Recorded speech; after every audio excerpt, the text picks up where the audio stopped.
News editor doctor Sarvesh Kumar Suyas, Kanpur Samvad news network.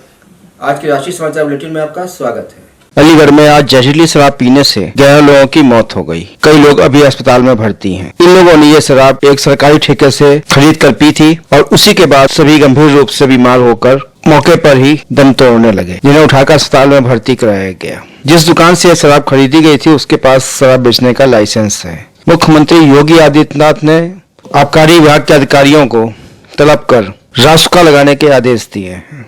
उन्होंने 3 अधिकारियों को निलंबित भी कर दिया है। प्रधानमंत्री नरेंद्र मोदी ने आज तूफान प्रभावित उड़ीसा और पश्चिम बंगाल इलाकों का हवाई सर्वेक्षण किया। चक्रवाती तूफान यास से हुए नुकसान की जानकारी लेने वे पश्चिम बंगाल पहुंचे। पीएम नरेंद्र मोदी की बैठक में मुख्यमंत्री ममता बनर्जी ने हिस्सा नहीं लिया। उन्होंने प्रधानमंत्री मोदी से कलाईकुंडा एयरबेस पर मुलाकात की। पीएम के स्वागत के बाद ममता ने उन्हें वहीं तूफान से हुए नुकसान से जुड़ी रिपोर्ट सौंप दी। इस रिपोर्ट में उन्होंने प्रधानमंत्री से 20,000 करोड़ रुपए की मांग की। इसके बाद वे दीघा के लिए रवाना हो गईं। ममता ने दीघा सी बीच पर आज हुए तूफान का जायजा लिया। एम्फोटेरेटिन बी के 50,000 वायल के इंजेक्शनों की खेप आज मुंबई एयरपोर्ट पहुंच गई। ब्लैक फंगस के मरीजों को इस इंजेक्शन की काफी आवश्यकता है, जो महाराष्ट्र में तेजी से फैला हुआ है। कस्टम ने आज मंगलुरु अंतर्राष्ट्रीय हवाई अड्डे पर एक यात्री के पास से 262 ग्राम सोना बरामद किया, जिसकी कीमत 13.2 लाख है। कि सोना यात्री कैप्सूल में छिपाकर ले जा रहे थे। प्रधानमंत्री ने भुवनेश्वर में उड़ीसा के मुख्यमंत्री व अधिकारियों के साथ समीक्षा बैठक की। उन्होंने यास तूफान से प्रभावित इलाकों के नुकसान की चर्चा की।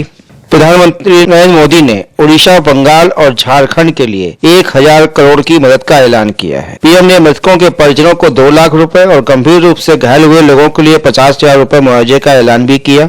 उन्होंने कहा कि केंद्र सरकार एक अंतर मंत्रालयी दल इन राज्यों में भेजेगी, जो दौरा कर अपनी रिपोर्ट देगी। उन्होंने कहा कि तत्कालीन प्रभाव से इन राज्यों को 500 करोड़ रुपए की मदद दे दी जाएगी। आगे के नुकसान की भरपाई जांच रिपोर्ट मिलने के बाद की जाएगी। ममता बनर्जी ने उत्तर 24 परगना जिले में चक्रवात प्रभावित इलाकों का हवाई सर्वेक्षण किया।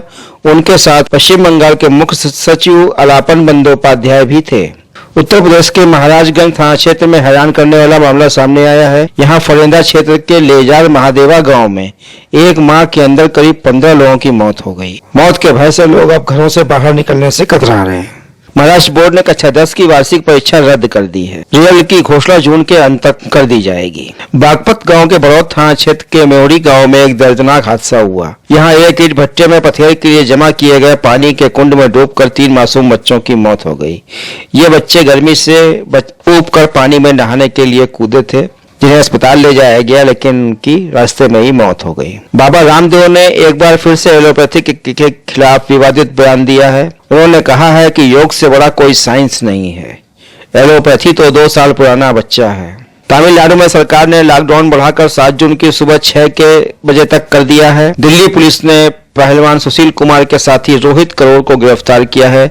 इस मामले में अब तक 8 लोग गिरफ्तार हुए हैं। वित्त मंत्री निर्मला सीतारमण ने आज वीडियो कॉन्फ्रेंसिंग के जरिए जीएसटी काउंसिल की 43वीं बैठक की अध्यक्षता की। भारत से जाने वाली और भारत में आने वाली अंतर्राष्ट्रीय उड़ानों पर जारी प्रतिबंधों को नागर विमानन महानिदेशालय डीजीसीए ने 30 जून तक बढ़ा दिया है। तमिलनाडु में 7 जून तक लॉकडाउन बढ़ा दिया गया है। सुबह 7 से शाम 6 बजे के बीच किराना डिलीवरी सिर्फ होगी। वहीं महाराष्ट्र में भी 1 जून के बाद भी लॉकडाउन जारी रहेगा। पश्चिम बंगाल में बिजली गिरने और भारी बारिश की घटनाओं में 5 लोगों की मौत हो गई है।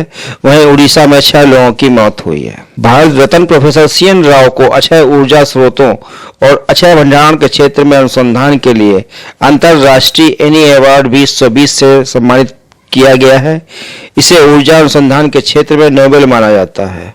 प्रोफेसर राव ऊर्जा के एकमात्र स्रोत के रूप में हाइड्रोजन पर काम कर रहे हैं। यह सम्मान उन्हें 14 अक्टूबर 2021 को रोम में आयोजित एक सम्मेलन में दिया जाएगा।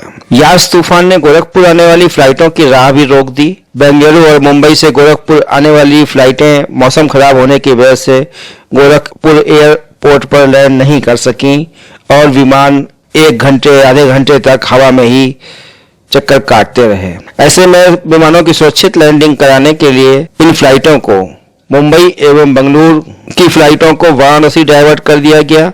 वहीं एटीसी ने कोलकाता और प्रयागराज की उड़ानें भी रद्द कर दी।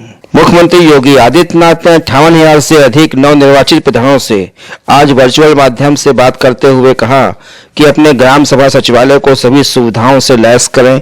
उन्होंने प्रधानों से कहा कि अपने गांव को स्मार्ट विलेज बनाएं। ग्राम पंचायतों के पास 10,000 करोड़ रुपए से अधिक खर्च करने के लिए उपलब्ध हैं। उनके साथ राज्यपाल आनंदीबेन पटेल ने भी प्रधानों को संबोधित किया। इस मौके पर पंचायती राज मंत्री उत्तर प्रदेश भी मौजूद थे। अभिनेता सुशांत सिंह राजपूत की मौत से जुड़े ड्रग्स मामले में सिद्धार्थ पठानी को हैदराबाद से गिरफ्तार कर मुंबई लाया गया है। मेडिकल जांच के बाद उसे कोर्ट में पेश किया गया। कलकत्ता हाई कोर्ट ने नारदा स्कैम घोटाले में सभी 4 टीएमसी नेताओं फिरहाद हकीम, सुब्रत मुखर्जी, मदन मित्र और रोशन सोवन चटर्जी को अंतरिम जमानत दे दी है। डॉक्टर रेड्डीज ने अपने डीआरडीओ की 2DG एंटी कोविड-19 दवा के प्रति पाउच की कीमत 990 रुपए रखी है। सरकारी अस्पतालों को, चाहे वह केंद्र को हो या राज्य को हो, यह रियायती कीमत पर उपलब्ध कराई जाएगी। किसान यूनियनों ने आज पश्चिमी उत्तर प्रदेश के मेरठ, बरेली आदि टोल प्लाजाओं को जाम कर दिया। किसानों का कहना है कि जब तक भारत सरकार काले कानून वापस नहीं लेती, वे अपने आंदोलन को इसी तरह बढ़ाते जाएंगे और बहुत जल्दी पूरे देश में चक्का जाम करेंगे। किसान नेता राकेश टिकैत ने कहा कि हम लोगों को कोरोना से कोई खतरा नहीं है। हम लोगों ने कोरोना की डोज लगवा ली है। अब हम सरकार को 2 डोज देंगे, एक 2022 में यूपी सरकार के चुनाव में और बूस्टर डोज 2024 के दिल्ली चुनाव में नरेंद्र मोदी सरकार को, क्योंकि अब हम लोगों को डोज तो लग चुकी है, अब सरकार को डोज देना बाकी रह गई है, जिसे हम लोग देंगे।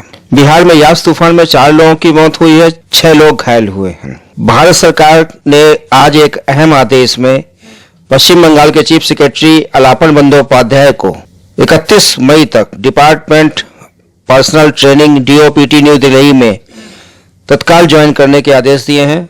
मुख्यमंत्री को भेजे आदेश में कहा गया है कि इन्हें तत्काल रिलीव करें। जम्मू कश्मीर में उधमपुर में एक केमिकल फैक्ट्री में भीषण आग लगने से लाखों रुपए का माल नष्ट हो गया। 1 जून से हवाई किराए में 15% की बढ़ोतरी की गई है, जिसे नागर विमानन मंत्रालय ने आज अपनी मंजूरी प्रदान कर दी। आज के राष्ट्रीय समाचार बुलेटिन में बस इतना ही। कल फिर मिलेंगे। धन्यवाद। शुभ रात्रि।